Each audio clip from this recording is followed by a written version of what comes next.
Okay. So good afternoon. Thank you to all of you for being there for the last session in this room too. It's a case of unusual PCI cases. My co-chair is Dr. Dat, who I worked with in the past, many times. And we have in the panel Quan Lee, Dr. Kayaya, Dr. Tan, Dr. Van Vug, Dr. Phi Hung, and Dr. Fauzi Yaha. So I hope I pronounced the names correctly. Yeah, I'm sorry for that. So the first case is case number 13. I don't know if this is a lucky number, but we will see. So it's Dr. Giang who is going to present the case, how to simplify complex lesion with hybrid PCI.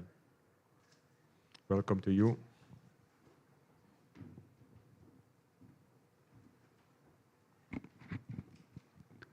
Thank you. Good afternoon, ladies and gentlemen. Now I will share my experience when I PCI complex lesion to make I hope that to make every complex to be simple and easier. So as we know, when we do PCI with many cases, sometimes we have the situation like that.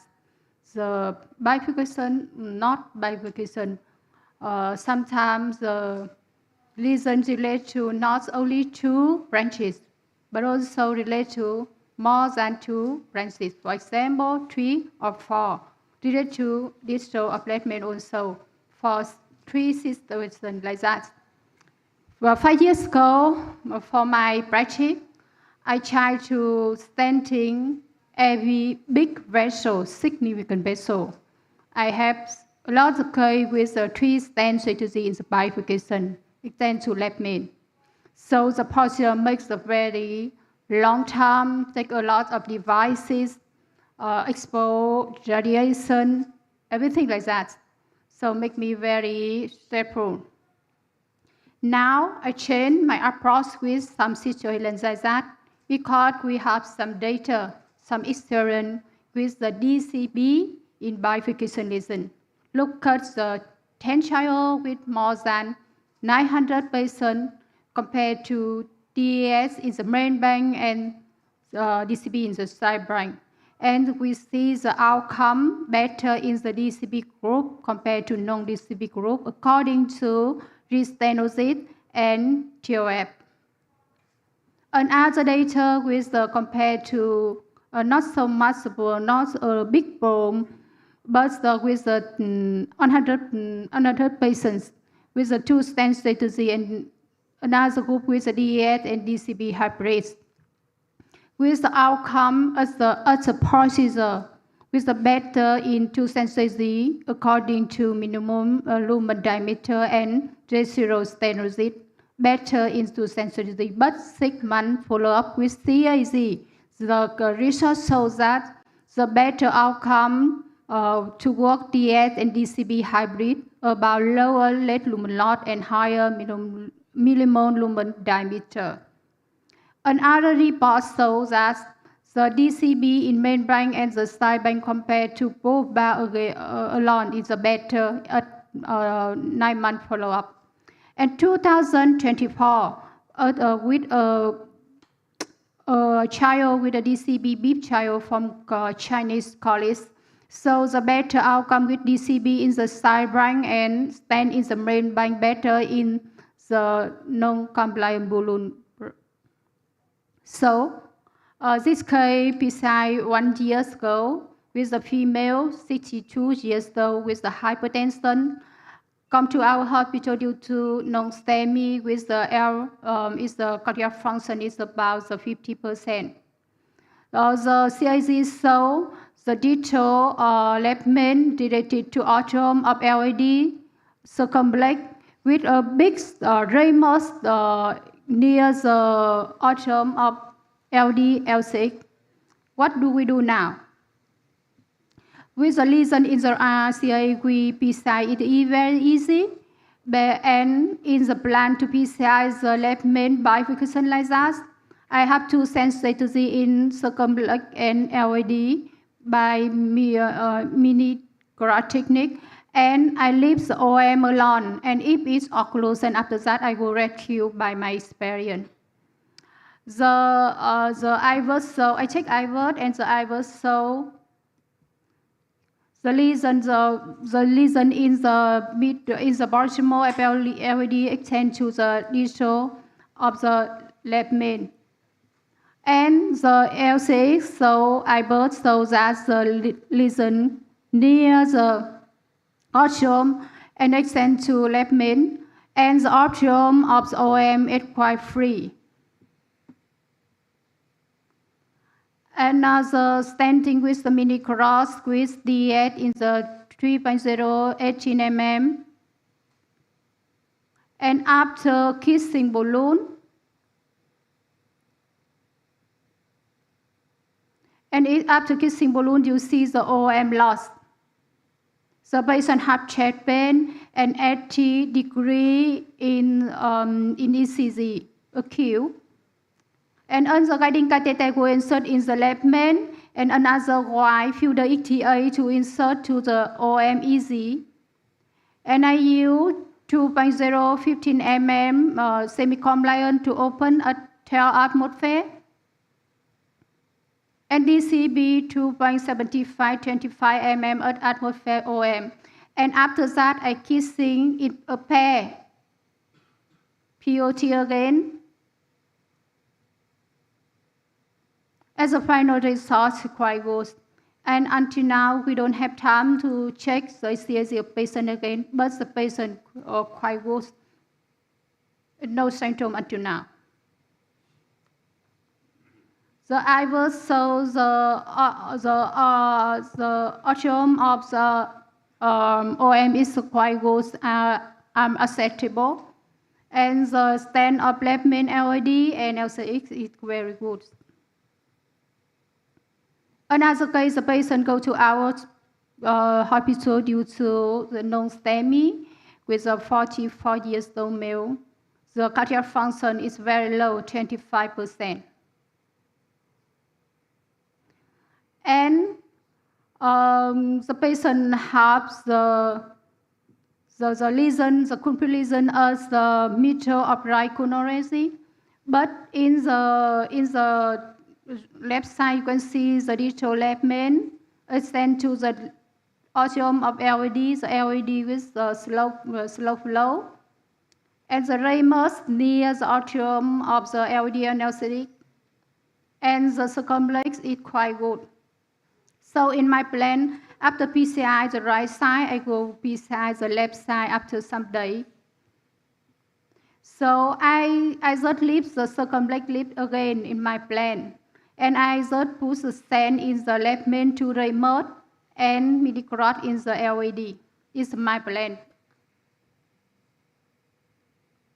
Stand in right side is very good. I want to check before I have plan. It removes is a big removes. It's a distal perimeter 30 and 33, and the left main is the 5.0 diameter. Circumflex is the free in the atrium and LED after P-dilate. Is a soft automatus block.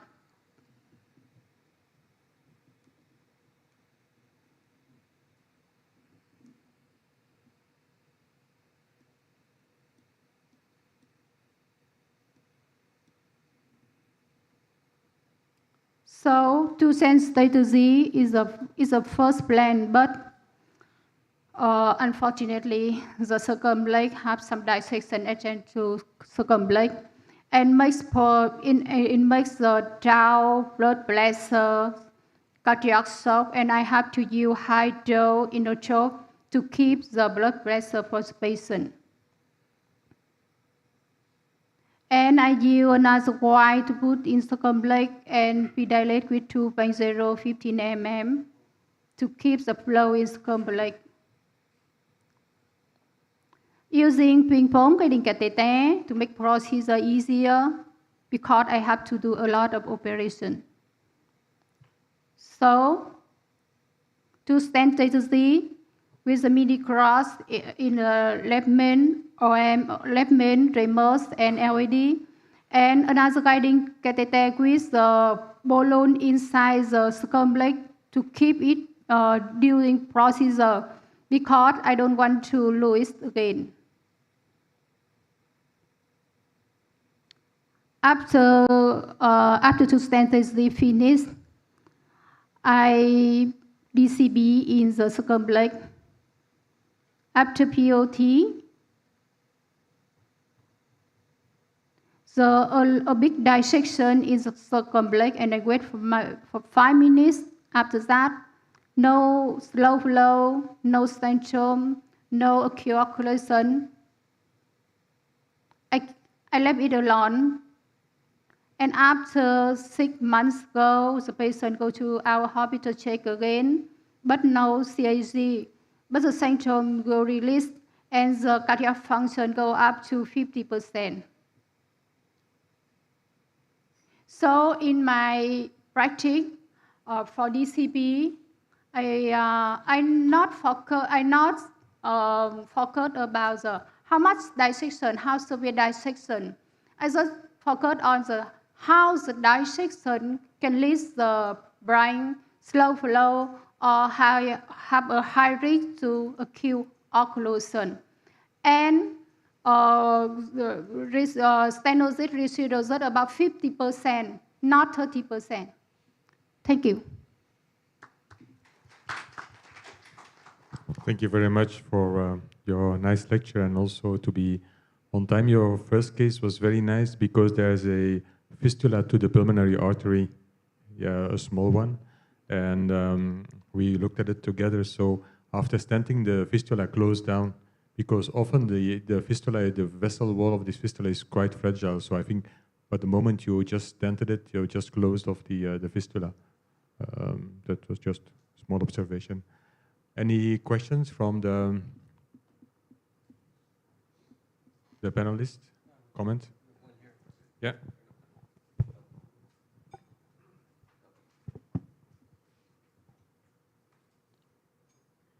Okay. First of all, I would like to thank you very much for your two cases, very interesting. So for the second case, do you use any MCS to support for the patient? Because you do the patient for left main. So do you use any device, for example, IBP or IB standby or ESMO standby? Because I think the second case, we also worry because you do BCI for left main. So thanks for the question. So it's a very important question for us when we do PCI with high-risk patient with complex lesion and with a very low cardiac function. So in my practice, when I do this one, I never use ECMO. ECMO just support to hypodermic with the patient with a high dose intubate. So for this patient, if we want to support hemodynamic, I just use IIBB. So in this case, this time we don't have IIBB for support, and I believe that I can prevent the hemodynamics for this patient. But unfortunately, I never think about the dissection can compare to the circumflex and make the patient drop to the high shock. But lucky, I can control it by high dose of inotrope. Thank you for your presentation. Your case is very complicated. And why don't you think about the bypass for the patient, especially some patient at 44 years of age? Yeah, for the first thing we will discuss with the heart team, including the surgeons.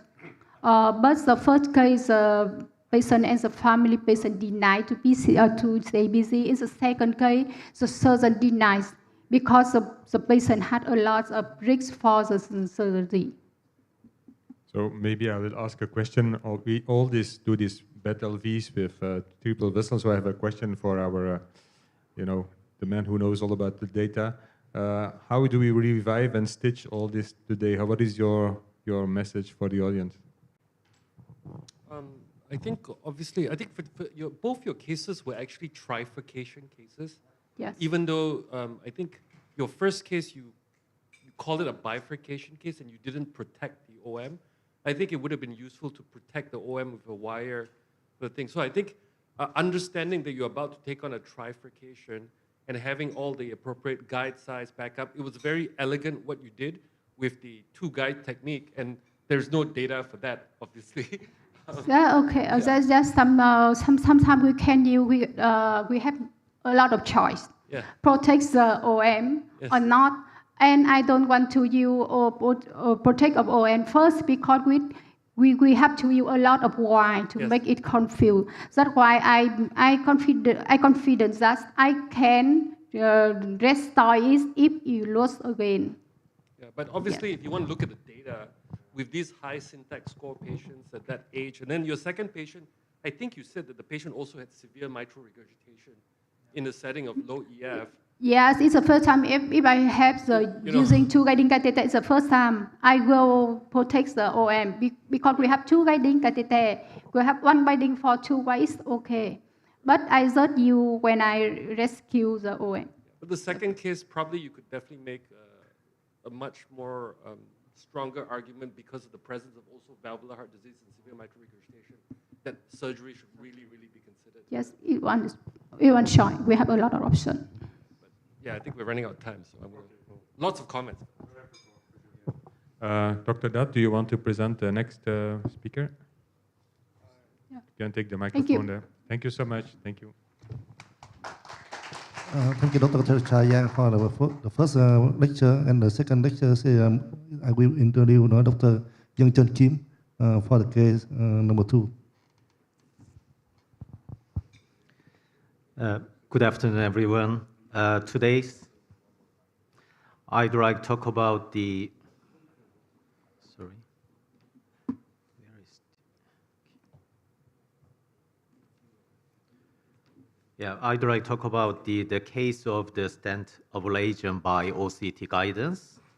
So let's get back to the 2018. The 62-year-old gentleman complained of effort angina and visited in other private hospital, and the angiography showed the severe stenosis with heavy calcification in mid-RAD, and the TIMI flow is less than 3.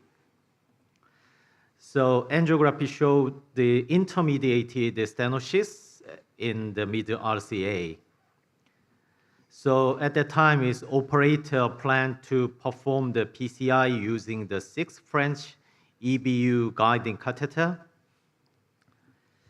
Predilation was done with a 2.5 semi-compliance balloon with, you can see this dog bone shape, and follow-up angiography showed the improvement of TIMI flow.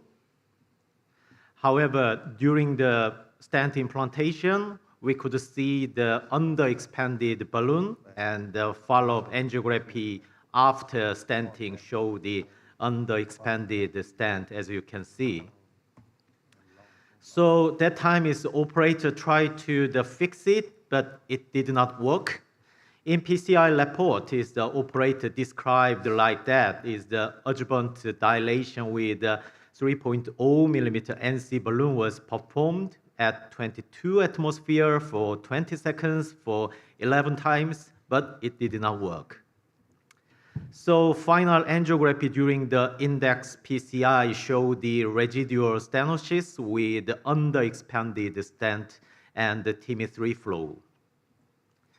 1 year later, he visited the clinic in the previous hospital due to the recurrent angina, and the angiography showed the severe stenosis with the ISR of underexpanded stent in the middle RAD with the TIMI flow less than 2.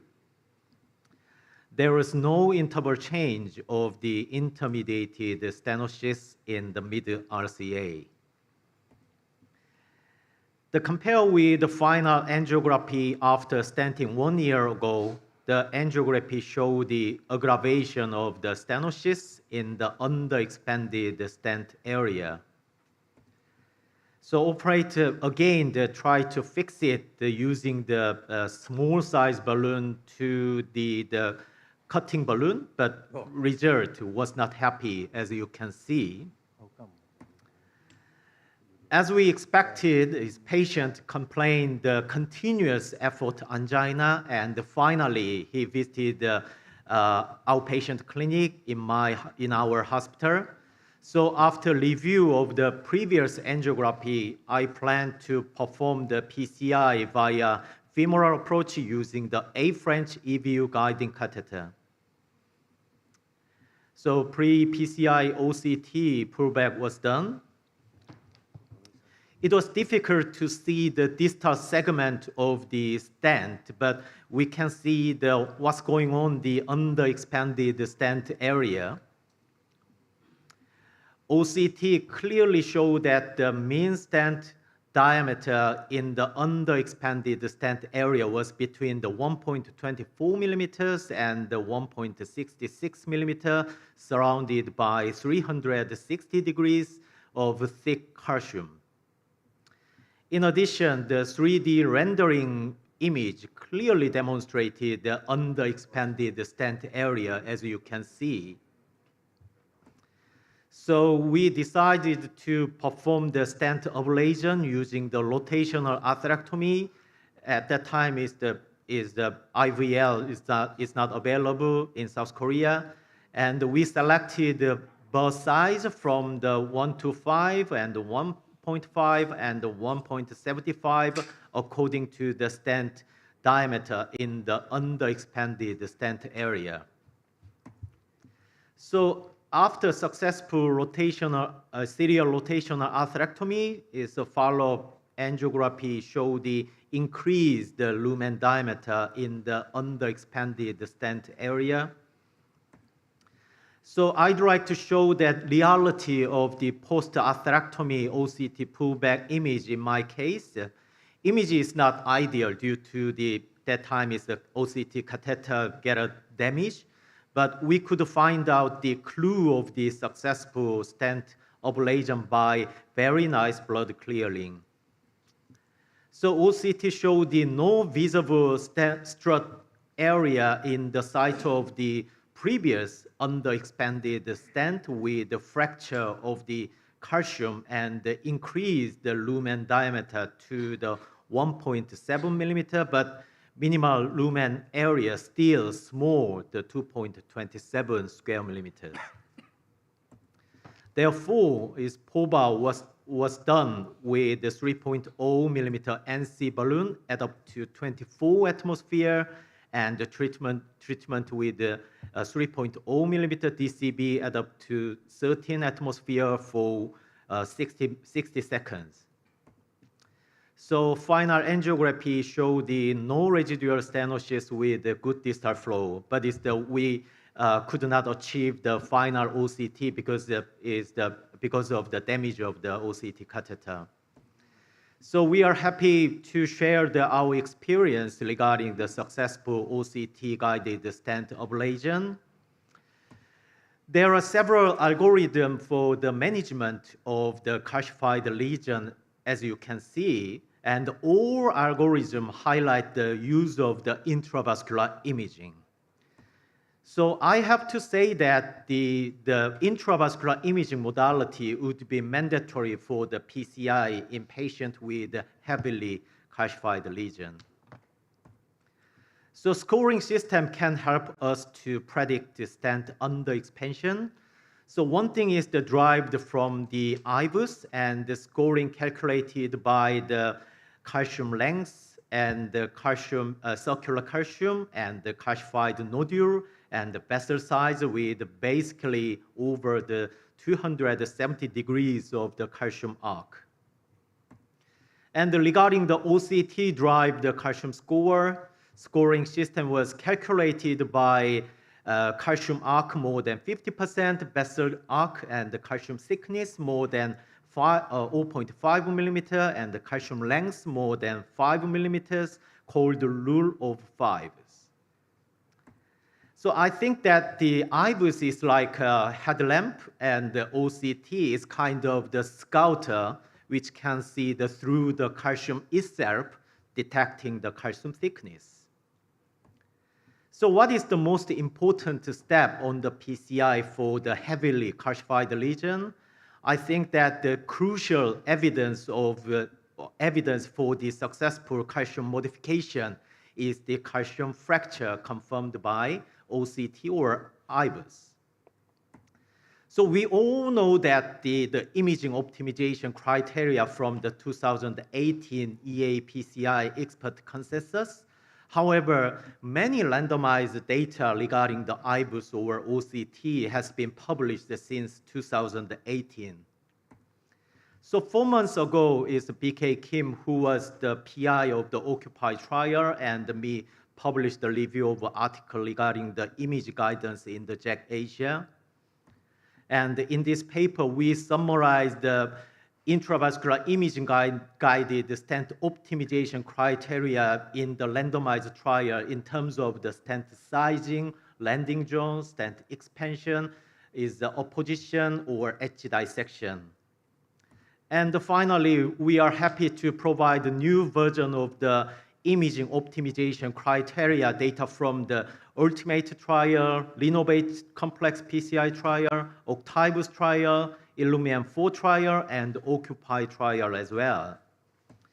And I think that it is very easy to apply this in daily practice. It's actually, we put this, the optimization criteria is under the OCT device. We always check this after OCT guided or IVUS or nearest IVUS guided PCI. So in this year, ESC guideline recommend the image guided PCI for the complex lesions, including left main and the true bifurcation and the long lesions. And I believe that the heavily calcified lesions should be included in the complex lesions. And don't forget to find the evidence of successful calcium modification, that is the calcium fracture confirmed by IVUS or OCT. Thank you for your attention. Thank you very much. I think on behalf of Dr. Wee, we must thank you for coming all the way to this meeting. It's very important to have, the pioneers of, you have been publishing so many trials, important trials in interventional cardiology that you South Korean people are very impressive what you did. I think your point also in imaging is very important. At our site many years ago, there was indeed also a non-deployed stent, and my colleagues passed the wire just like that blindly and also went for rota stent. And basically the wire probably went under the strut and the burr could cross the strut, and it was impossible to pull out the burr, and the patient had to go for surgery and passed away. So I think the message definitely is, if you have an under-deployed stent, I think you agree, your wire can potentially go under the struts. A 125 burr will probably cross, but it will never come back. Yeah. So that means surgery. You agree? Thank you. Any questions, comments? Yes. Great case, Dr. Kim. I would like to remind myself and others as well, in dealing with the calcified vessel, sometimes the minimal lumen area is not the most severe calcified. Sometimes in the proximal part or the distal part. So when we are notify this kind, using intracoronary imaging, we have to debug all the way. Sometimes we already can expand the minimal lumen area, but we forgot that we have to debug the proximal of the distal part. So the stent is not under expand in the proximal of the distal part. That's problem. And the second that I want to comment is this case is we do understand well that the cause of insulin restenosis is the mechanical problem, yep, which is under expanded stent. So at that point, maybe IVL will work, but some center doesn't have IVL. But if you are using a rotational atherectomy, is it might be not such a numbers, three burring, right? Yeah. Three three burr. Yeah, yeah. 1.25, yeah, 1.5, 175. 175. For such situations, maybe one burr with a 175 will work. What do you think about that? Because it's this case is one of my first case to get a stent ablation. So I just make sure it guarantees the safety. So that's why I try to perform the stent ablation by the 1.25 burr, because it's a particle is the smaller when I use it's a 1.75 burr. So I really want to step up from the 1.25 to the 1.75 to make sure there's a patient safety. Yeah. I fully agree. Basically, before IVL, we did it too. We call this rota stent, and we really have to upsize, because you can measure your MLA and you will see that the 1.5 will not cross.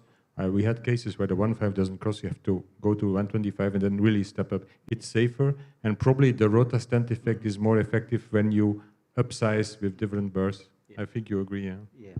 So during the stent ablation, patient is vital sign is absolutely okay. So I believe that I started the rotation stent ablation by the small burr. Yeah. What rotation RPM do you use when you? Is it the same? Do you Yeah, use normally I use the 180,000. 180. Yeah. Yeah. And then I think the primary mistake that the operator made was when they pre-dilated, there was a clear dog bone that never resolved. And when you see that, you should not implant a stent until you see it go away. I think that was the fundamental error that this operator made. And then I noticed that when they first tried to expand the balloon, they used a cutting balloon. No, it's a semi-compliance balloon. Or semi-compliance, but then they went to a cutting balloon like later on. Yeah. I've never seen a cutting balloon work under these circumstances before. Yeah. It's either laser bombing or lithotripsy or stent rotablation. I think it's that time is the operator is worked in the private hospital. There is no option to just choose this scoring balloon to expand the stent, I think. One other complication that I have seen a few times is torsion. When you deploy the stent, some stents will have torsion, and when you can try to rota stent or whatever, treat them by lithotripsy today, but there will mostly have stent fracture that you have to treat by a second stent. But I've seen a few cases where there is really torsion on the stent. And of course, this was an Orsaro, which is not the most... It's a good stent for some indications, yeah. I have last comment. As I had read on the data about a doctor from Hungary, they do about 12 cases of rota ablation, but the result not so good. 50% have a MACE, and 25% death of any reason. So in your case, after you rotate the ablation of a stent, why don't you use the stent or to confirm the result? I don't see the result, the choreography final, is right? Yeah, so that patient is we just to follow this, the patient is really happy with on the OPD. We don't have any follow-up angiography at that time. Yeah. Can I ask another technical question? When you started, sorry, it's just my only one case. Is it just to remind you? Yes. But no, I'm curious. When you start with a 1.25, do you then test with a balloon to see whether it can expand? Like, how do you choose to stop? You know, let's say you do a 1.25 and then you do a 1.5. Is it worth testing with a balloon at that point to see whether it expands? The OCTs clearly show that the minimal stent diameter, in the underexpanded stent, and we can see the EEL. So that's why I just increase up to the 1.75 and then just the follow-up OCT. Yeah. It's too bad that you had catheter damage. It would have been very interesting to see the 3D version of the stent after you rotablated. It would be so nice to see that. Thank you. Okay, do we have to go? Just a question to we, is Dr. Merida online, or so there is no case, okay? And is it okay that we discuss? So then we can have a final discussion. Okay. You want to introduce the next speaker? we will move to the next speaking tip and trick to deal with heavy thrombus burden in STEMI with Dr. Đặng Di Phương.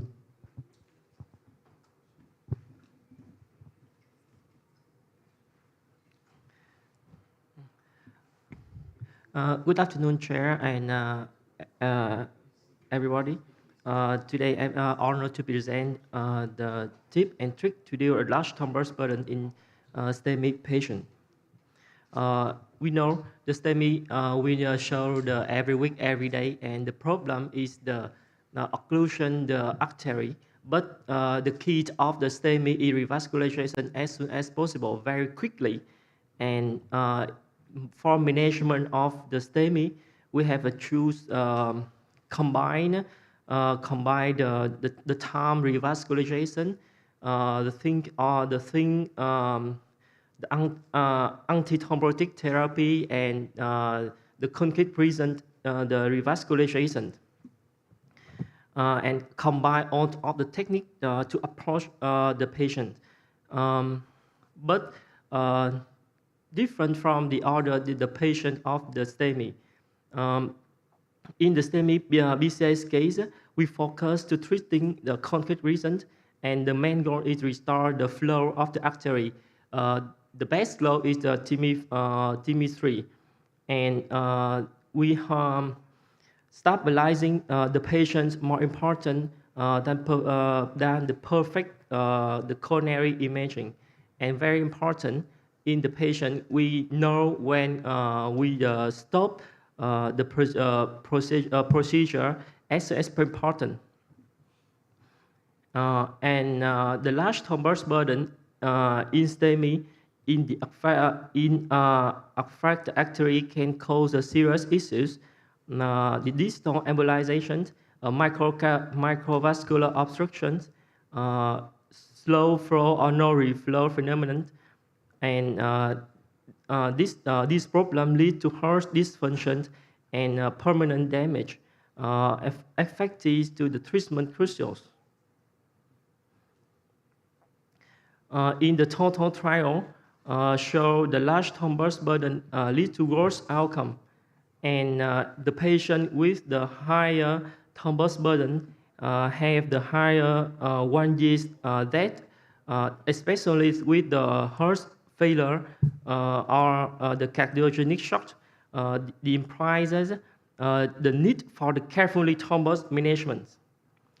And the TIMI thrombus stress we show after the guide wire or the balloon crossing the grades 4 or 5 is the large thrombus burden, and all of the patient have the thrombus total occlusion is not the large thrombus burden, because the before the wire of balloon crossing 56 the patient with the large thrombus burden, but after that the wire and the balloon crossing, we show reclassifications have the 28 the patient with the large thrombus burden. But the strategy for managing large thrombus burden, when we crossing the TIMI flow 0, the routine use the thrombus aspirations, or we use the balloon redilatation. What should we do now? The approach the thrombus burden we show the first is the thrombus burden is no thrombus or small, we can stand direction, but the large thrombus burden we have the 3 cases. The crossing balloon, after crossing balloon we see the landing zone, and we use the stand we use the stand direction. What's the crossing balloon technique or direct standing? In the meta-analysis with the 12 clinical, the direct standing group associated with the significant reduction in the short-term MACEs, 1 year's mortality, and no reflow phenomenon. This the reason the direct stent identify the thrombus burden grades, lesson, and landing zones. We see the first situation is the patient male 56 years old, severe the stenosis in the mid LAD, and the total occlusion, the RCA with the thrombus, and we show the primary RCA stage. After that, will be side LAD. After wiring the TIMI flow 0, we use the reduced balloon across the thrombus, and after the balloon across, we see the landing zone appear, and we choose the biggest stent and longest in the proximal RCAs. And this is the result. What is the crossing balloon or dotting balloon technique? When we see the thrombus occlusion, the vessel, we wire across the occlusion. We use the deflect balloon or the small balloon or reduced balloon to cross the occlusion. And the balloon across the thrombus go to the distal. We pull back the balloon, but when we pull back the balloon, before the occlusion, we inject a little bit contrast to protect the thrombus can going out the vessel. And after, if we see the landing zone, we stenting if possible. Is the tip and trick to the dotting balloon. In the practice, a case with occlusion in the LAD, after wire crossing, the balloon crossing, and we see the landing zone with direct stenting. The result is the flow is 2 to 3. Another cases with the occlusion in the middle, in the distal RSAs, wire and balloon crossing. After we see the landing zone, and we direct stent in the distal to the BL. It's the result TIMI is 3. But if the after the crossing balloon, the large thrombus is too much, or we can't see the landing zone, we use the thrombus aspirations. In the thrombus aspiration, can use the large residual for the residual thrombus burden after the opening vessel. If the thrombus burden, the thrombus burden aspiration may be considered. In this case, the total occlusion in the middle RSA with the large thrombus burden. After wiring, we see the distal RSA, but the thrombus too much grade 4. If we choose the stent, very long stent, and choose the aspirations, after aspiration have the too much the thrombus, and after that we see the clear the landing zone appear, and we choose the short stent. And this is the result. This is the result after stenting. But we can have the keys because when the aspiration, the thrombus is a little too much, we can deflate the BCIs. But defer the stenting is not the routine surgery for all of the patient, STEMI patient. We can use, in the case of high thrombus burden, longer lesson, high risk feature for slow flow, and those with the suboptimal TIMI after thrombus aspirations, and use the dual antiplatelet and peripheral anticoagulant. The time differ up to the 5 to 7 days. Have the prevent to be safe and are the advocated. In the situations, the patient have the old stent in the RCAs 4 years ago, and now have this against STEMI day 3 clip 1 In the angiography, which we show the occlusion in the total in the proximal RCAs. But the wiring after the crossing balloon and TMI is very low.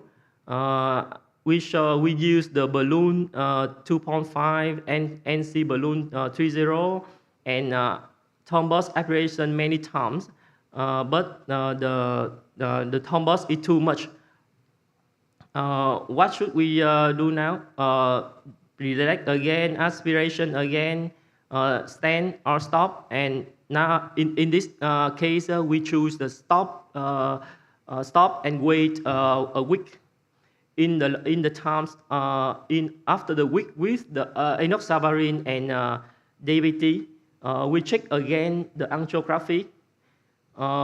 We show the small the thrombus is smaller, and the thrombus is smaller and have the restenosis in the stent in distal RCAs.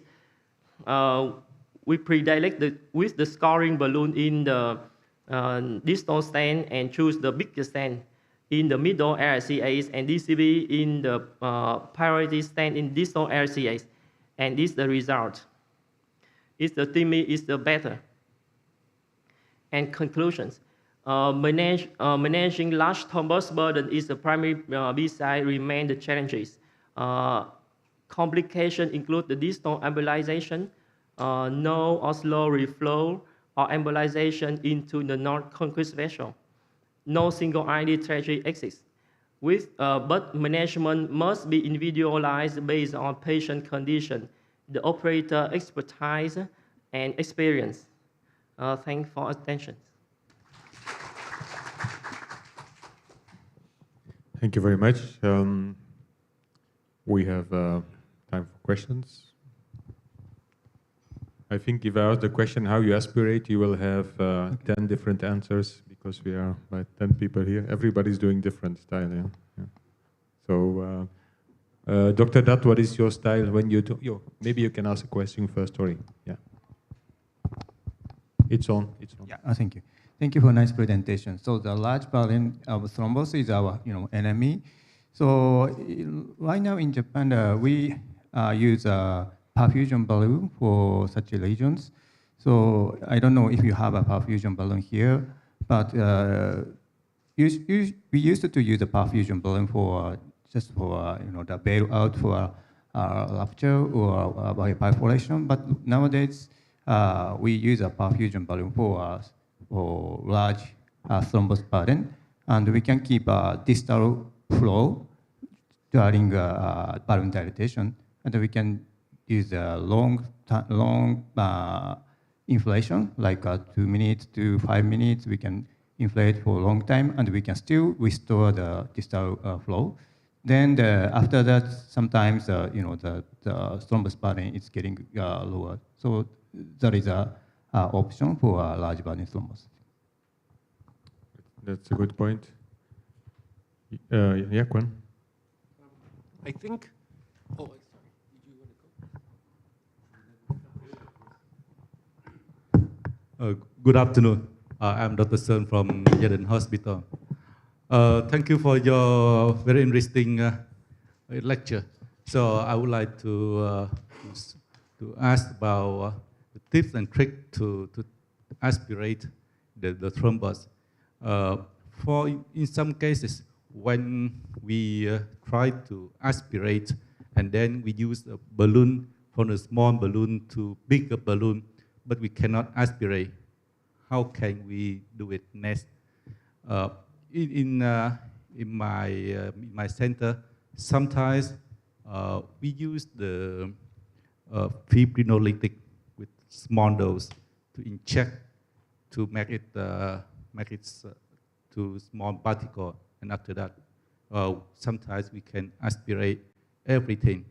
And like in your lecture, when you see the distal flow, so you try to put a stent, but in our experience, sometimes the large thrombus burden come to another place.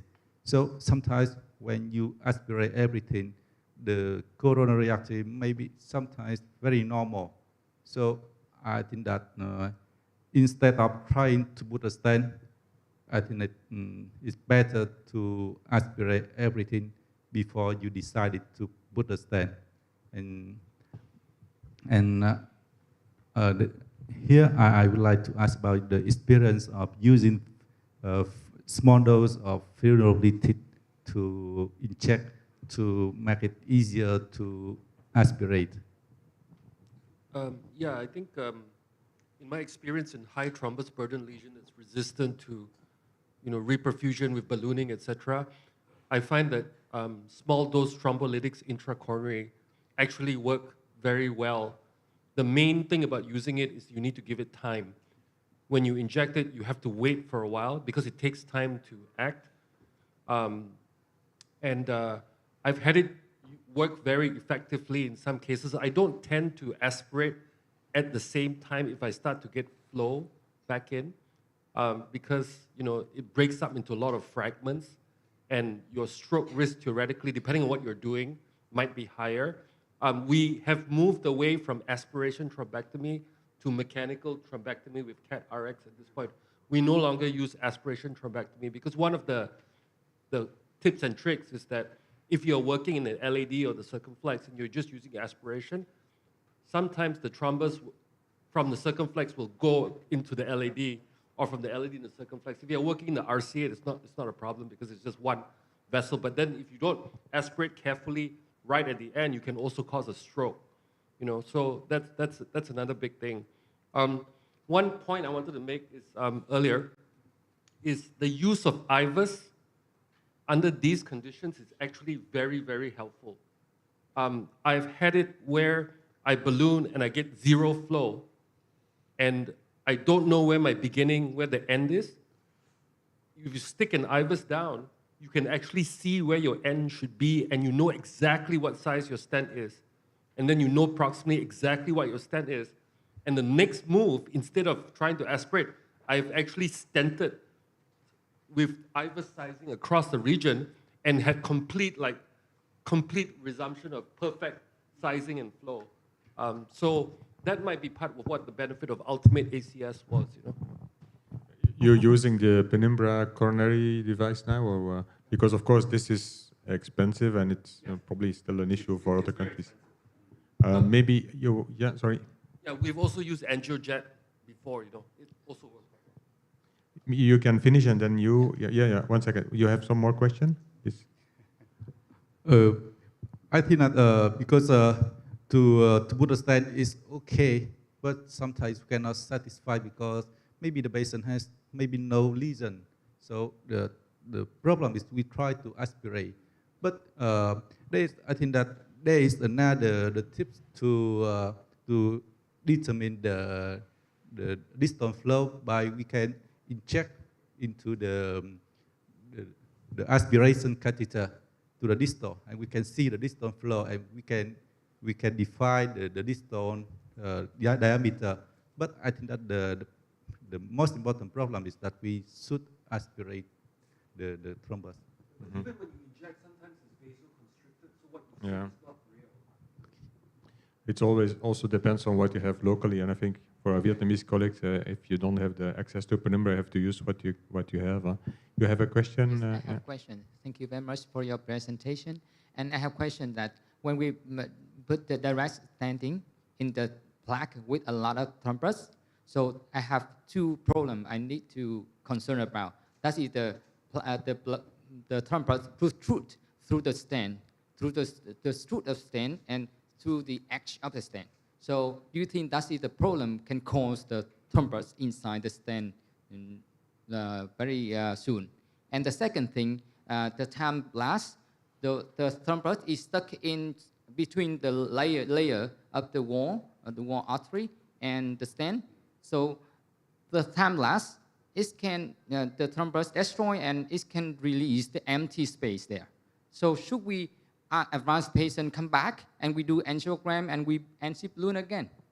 So there's two very simple questions. You want to answer the questions?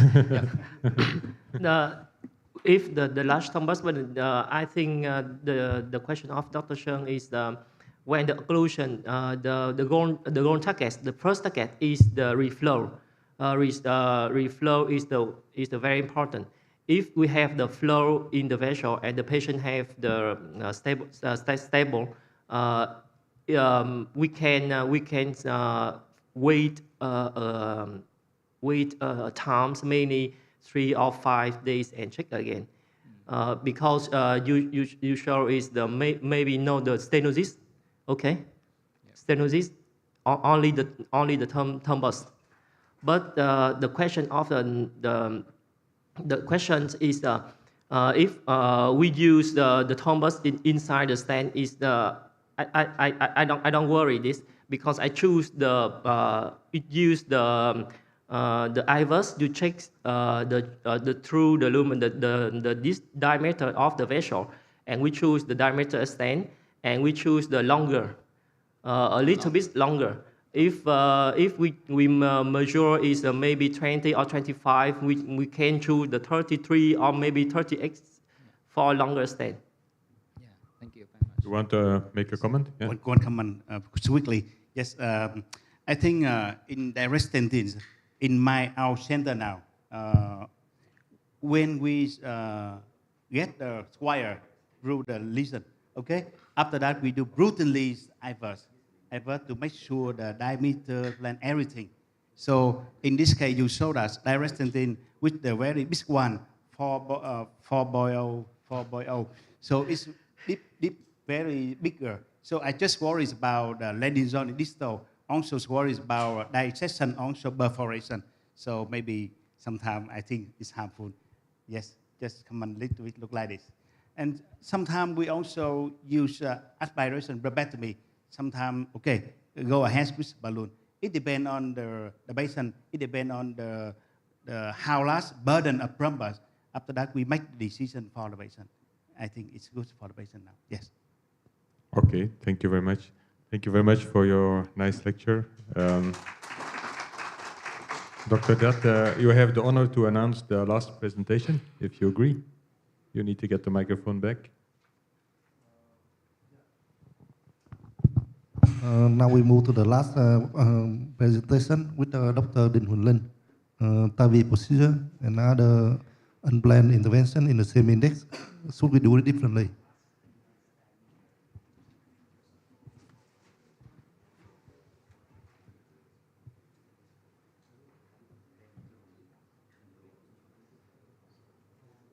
Yeah.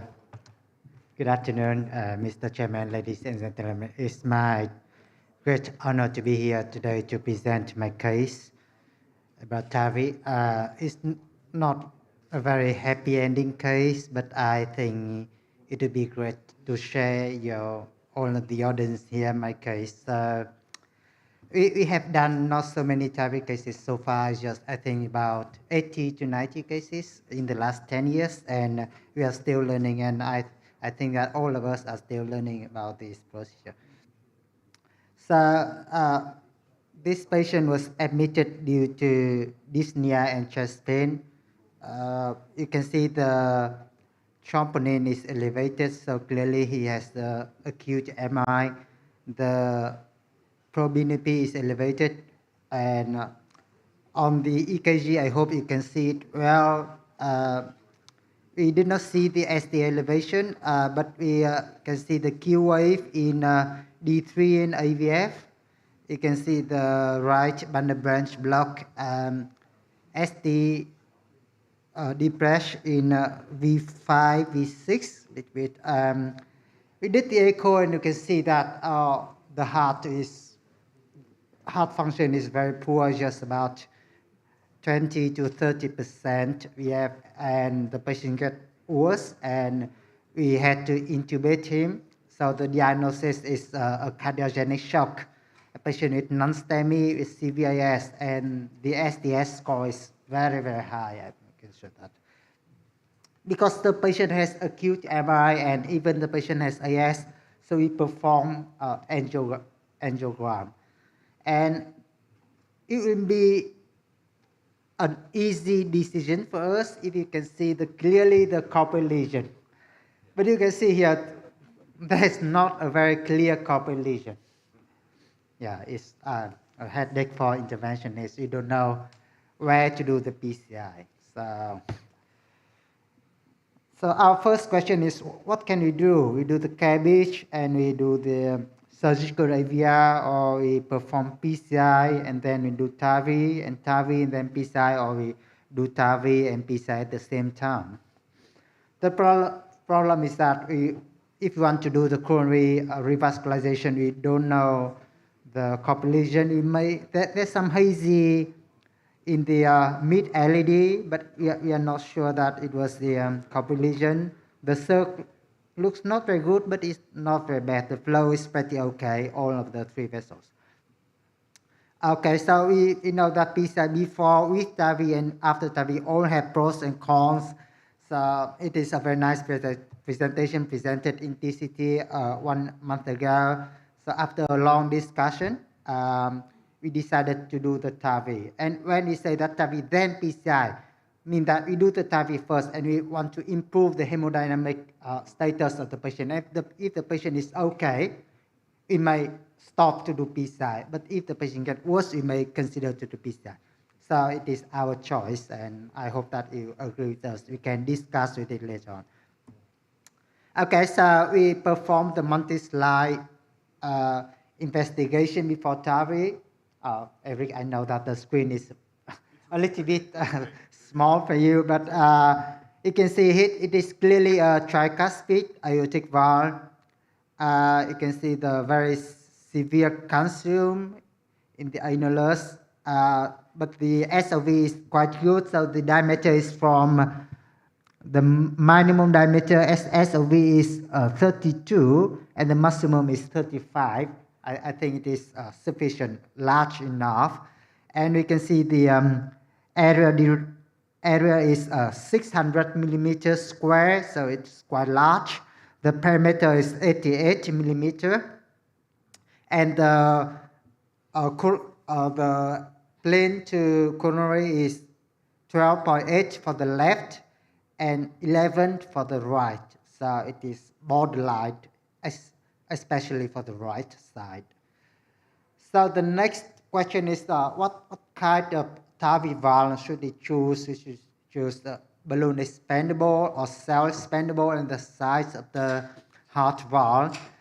We know that we may need to do PCI later on, maybe 1 month or 1 year later, and pretty low VTC height. So we do think that balloon expandable is a better option in this case, and based on the analysis, with the area is 600 millimeters square, we chose the 29 millimeter S3, and it will be oversized by 8%, and the peripheral access is pretty good, so you can do transfemoral. So the TAVI strategy, we go transfemoral. The patient is already intubated. We can use TT guidance as normal, but TE is backup. We consider not to do balloon valvuloplasty first because it is a tricuspid and the hemodynamic was very unstable. We are not sure if we will do the very rapid pacing. The hemodynamic may be deteriorate.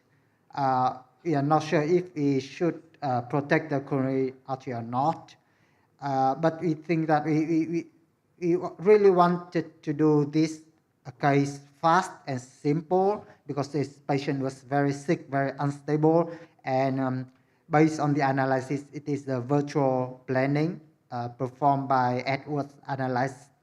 So we think it would be safe if we aim the valve a little bit lower than normal, maybe 80/20.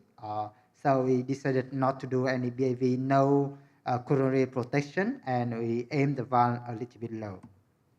So it is a TAVI procedure, so quite smooth. You can see that we try to aim the valve a little bit low, but then when we inflated the valve, I don't think it was 80 to 20. It is a little bit like a 90 to 10. But it looks pretty fine for me. And you can see the aortogram here. The coronary flows was still okay. Yeah. So yeah, okay, happy. And we checked the TTE and left heart catheterizations. Good hemodynamic, not so much gradient. But 5 minutes later, the patient developed bradycardia and hypotensive. And the aortogram revealed occlusion of the RCA. And we can also notice some leakage from the annulus to some heart cavity. Can we see the previous view? Because, yeah. Yes, please. Yeah, this one more back. You want to see this one? Yeah, this one, yeah. So this one, we did not notice some hazy here. Maybe some leakage is here already, but we did not notice it. But the RCA was okay at that time. Yeah. Yes. So at that time, the patient was very stable. You know, we decided to stop. We are happy. We checked the echo. We checked the gradient, and you see the, yeah. Okay. Yes.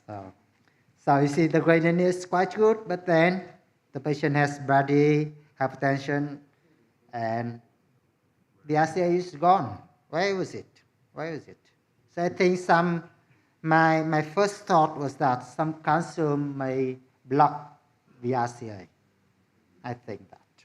I don't know. I have no idea. But we need to do something, and we do the R4, and it was quite easy, just 5 seconds to cannulate the RCA, and we do the selective angiogram, reveal the total occlusion of the RCA, some disease at the ostium of the RCA. So please remind that at first the RCA looks nearly normal, and we get the guide wire to the RCAs quite fast.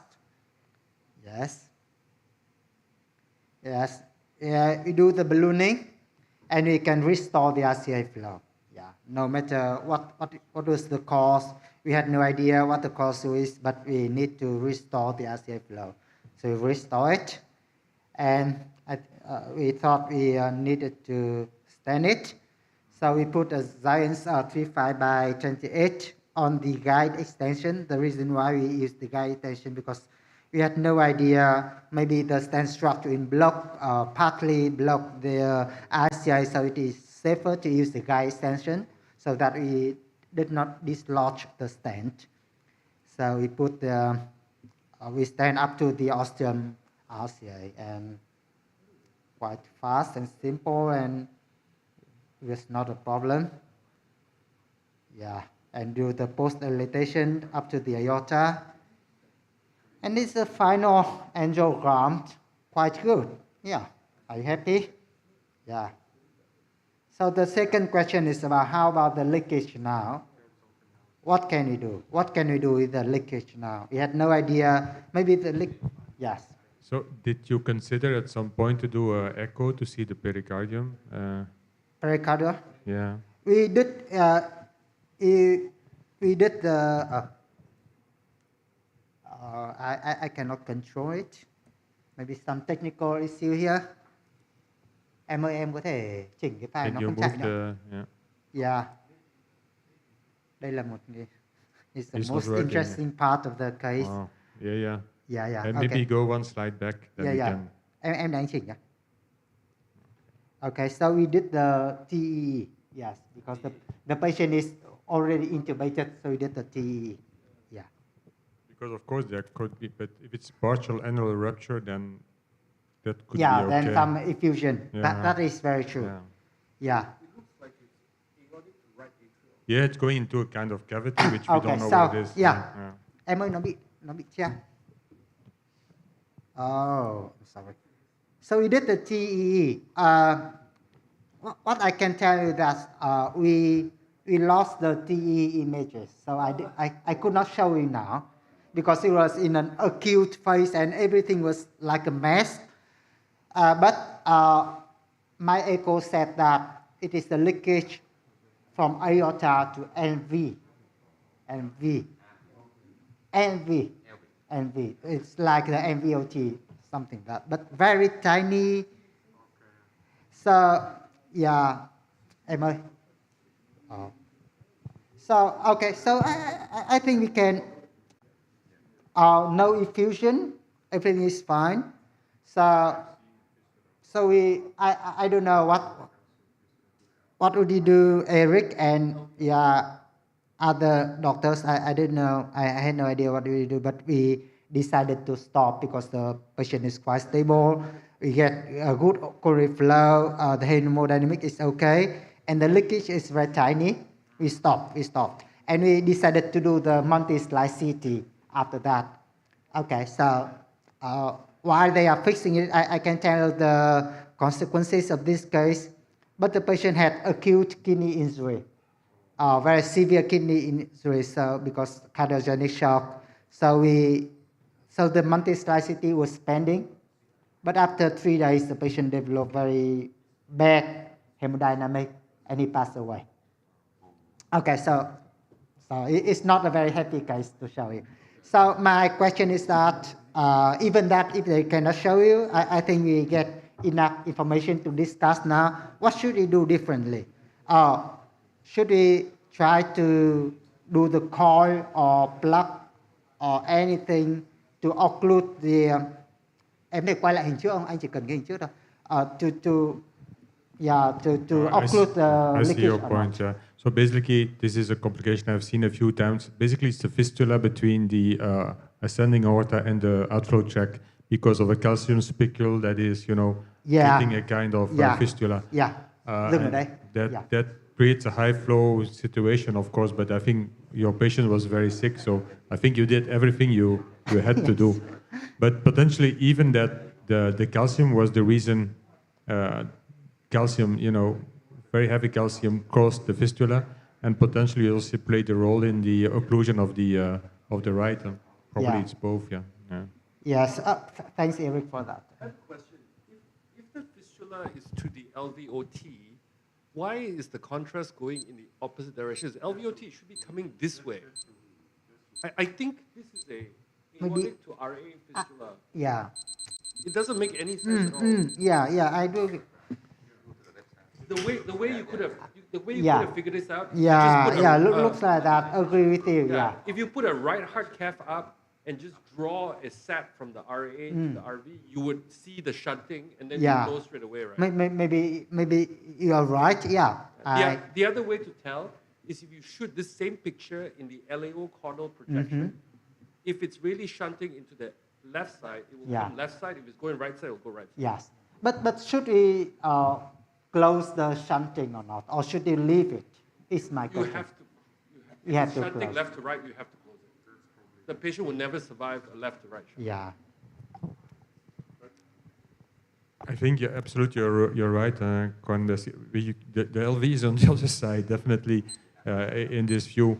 And I also have seen fistula after TAVI from the aorta to the right atrium. So it also can happen. It's the same, yeah.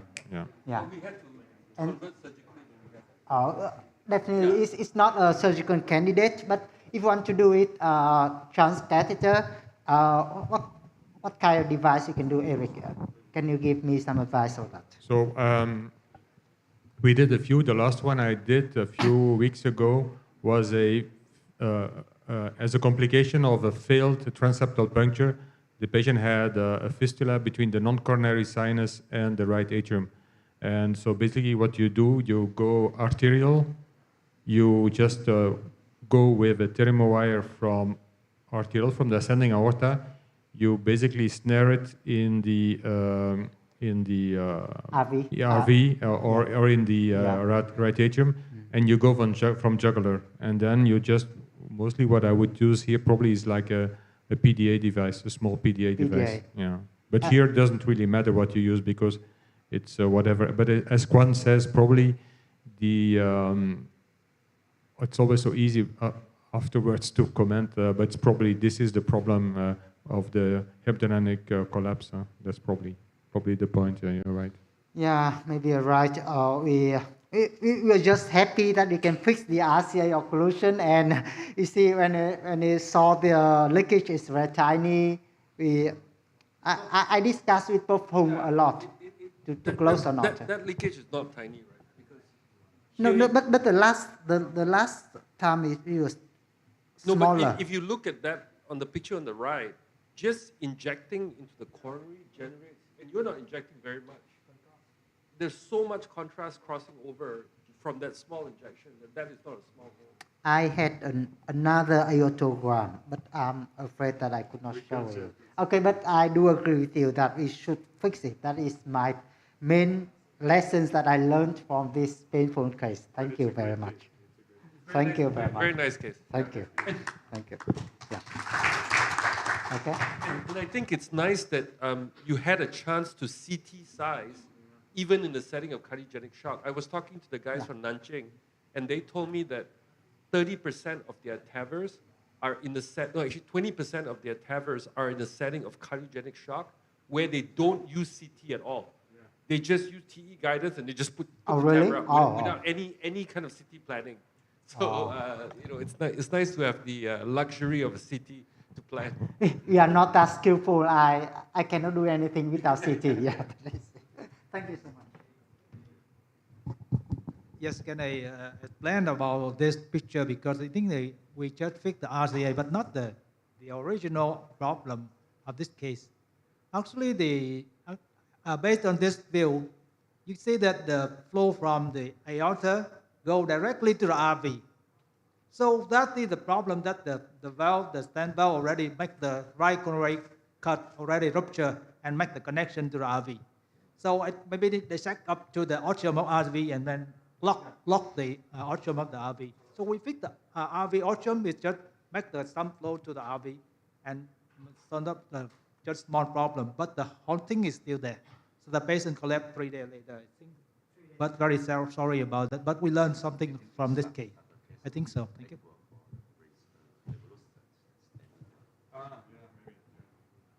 Yeah. But anyway, I think it's a great case that you shared, definitely. And I even not sure if it would have been plugged that the patient would have survived. The patient was anyway in a very bad status. So don't feel uncomfortable. You can go home with a, peaceful heart, please. Dr. Dutt, you want to make some remarks, closing remarks, because I think we are out of time. You want to say some words for the end? For me? No, I don't know.